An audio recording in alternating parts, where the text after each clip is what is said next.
Hai teman-teman, di sini kami akan menjelaskan tentang pelecehan seksual yang disusun oleh Kristi Selina Beruginting, Graciela Elevani Berupandia, Lilis Granila Sidaputar, dan Ulinsa Sabdarisa Berkembaran. Selamat menyaksikan. Baiklah, di sini kami akan menjelaskan mengenai pelecehan seksual. Pelecehan seksual merupakan tindakan tidak senonoh yang terkait dengan seks yang tidak diinginkan dengan memaksa para korban melakukan sentuhan-sentuhan seksual, ajakan seksual, dan juga mengomentari bagian tubuh tertentu. Pelecehan seksual adalah salah satu kekerasan fisik yang termasuk tindakan kriminal. Pelaku dari pelecehan seksual melakukan tindakan ini untuk memuaskan hasratnya secara paksa. Tindakan kekerasan seksual tidak hanya berupa hubungan seksual secara paksa, namun aktivitas lain seperti meraba, melihat atau memandangi, penetrasi atau tekanan, pencabulan, dan juga pemerkosaan. Dampak pelecehan seksual. Yang pertama, mental illness. Penyakit gangguan kejiwaan yang mempengaruhi pikiran, perasaan, dan perilaku seseorang. Tidak sedikit korban kekerasan yang mengalami gangguan kejiwaan karena terlalu syok akibat kejadian kekerasan seksual. Rendahnya pengetahuan tentang gejala ini bisa membuat korban memiliki gangguan jiwa yang lebih besar. Yang kedua, mental breakdown. Korban yang mengalami pelecehan seksual dapat membuat korban memiliki reaksi panik dan cemas yang berlebihan yang membuat korban akan merasa lebih waspada pada apapun sehingga membuat orang di sekelilingnya merasa tidak nyaman. Yang ketiga, insecure. Korban pelecehan akan merasa kurang percaya diri, di mana korban merasa bahwa diri mereka tidak berharga lagi. Korban akan lebih menutup diri, lebih sering overthinking pada dirinya, dan kehilangan kepercayaan diri. Yang keempat, bunuh diri. Salah satu dampak serius yang terjadi karena pelecehan seksual yaitu bunuh diri. Banyak masyarakat yang tidak tahu tentang kasus di mana para korban kehilangan nyawanya akibat tidak dapat bertahan lagi. Korban akan mengalami depresi sehingga dapat menyakiti dirinya sendiri dengan disengaja dan menghilangkan nyawanya mereka sendiri. Nah, selanjutnya kita akan membahas tentang penanggulangan. Apa saja sih penanggulangannya? Yuk kita bahas.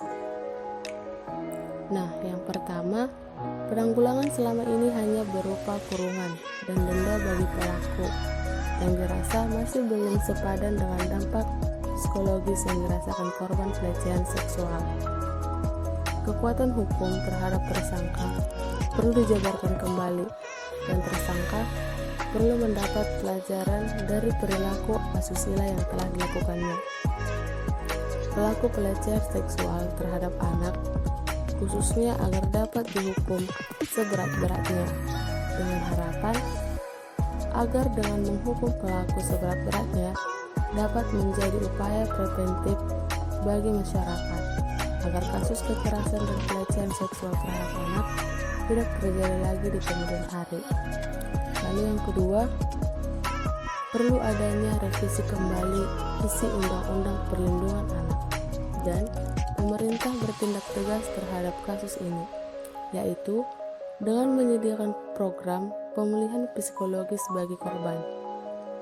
Yang ketiga, perlu adanya kebijakan di tingkat nasional untuk memastikan anak yang menjadi korban pelecehan atau kekerasan seksual dapat terus menikmati haknya atas pendidikan.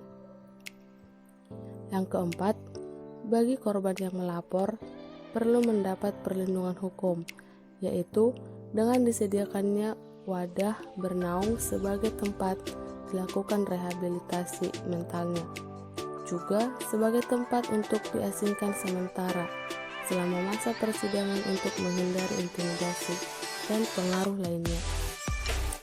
Yang kelima, diperlukan juga pendampingan terhadap korban, baik dari aspek perlindungan hukum maupun dalam mengatasi masalah-masalah kejiwaan dan trauma yang dialami anak-anak dan perempuan korban kekerasan seksual.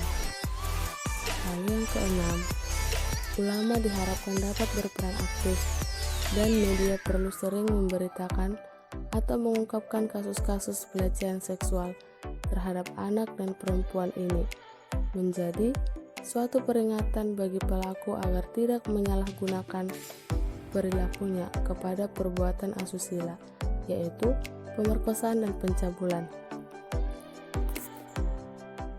Dan yang terakhir, orang tua harus lebih proaktif dalam mendidik anak untuk berani menolak dengan tegas atau meminta bantuan dari orang lain jika ada orang yang berbuat tidak senonoh seperti meraba atau menyentuh mereka. Baik, yang terakhir yaitu pencegahan. Sebagai upaya pencegahan terjadinya tindakan pelecehan seksual, perlu adanya kerjasama dari berbagai instansi terkait dengan praktisi sekolah, seperti konselor dan psikologi untuk mensosialisasikan bentuk-bentuk pelecehan seksual dan menjabarkan hukum yang berlaku bagi pelanggar yang melakukan kekerasan ataupun pelecehan seksual, baik di media sosial internet, iklan di televisi maupun radio, maupun selembaran kertas informasi ataupun brosur-brosur dibagi kepada warga masyarakat serta baliho-baliho yang mampu menunjukkan gambaran tindakan pidana bagi pelaku yang melakukan pelecehan seksual pada anak maupun pada perempuan. Dengan usaha ini diharapkan masyarakat yang takut melaporkan menjadi mengerti akan hukum yang berlaku dan berani melaporkan setiap kejadian kasus pelecehan seksual terjadi dalam lingkungan masyarakat. Ini dia tips untuk mencegah pelecehan seksual terhadap anak, yaitu dengan edukasi pendidikan seks. Selamat menyaksikan. Senangnya waktu bermain. Lihat itu. Ada yang mau kasih permen enak. Boleh nggak ya? Kalau tidak ada ibu atau ayah, tidak boleh ya. Anak pintar, jangan ikut orang yang tak dikenal ya. Ingat, kalau ada orang mau cium-cium kamu di tempat sepi, tidak boleh ya. Juga kalau ada orang mau pegang badan, dada, perut, dan sekitar celana, itu tidak boleh. Kalau ada yang memaksa, harus teriak yang keras.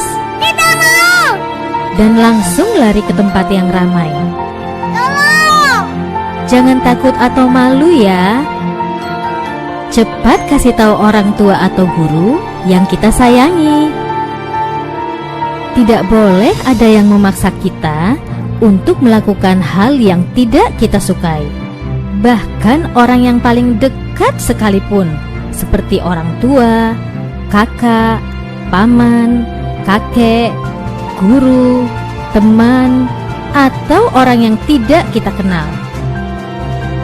Jika anak-anak mendapatkan perlakuan tidak menyenangkan dari siapapun, orang tua harus membawa mereka berkonsultasi dengan para ahli agar anak bisa ceria kembali. Ada 4 area yang harus kita tegasin ke anak, nggak boleh disentuh orang lain. Pertama, kedua, tiga,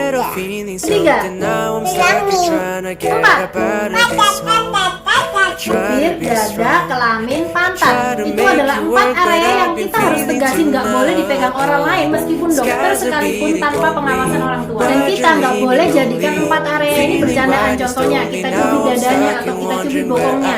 Bercandaan di 4 area itu nggak boleh sama sekali, karena biar dia tahu dan biar dia terbiasa kalau 4 area itu nggak boleh disentuh.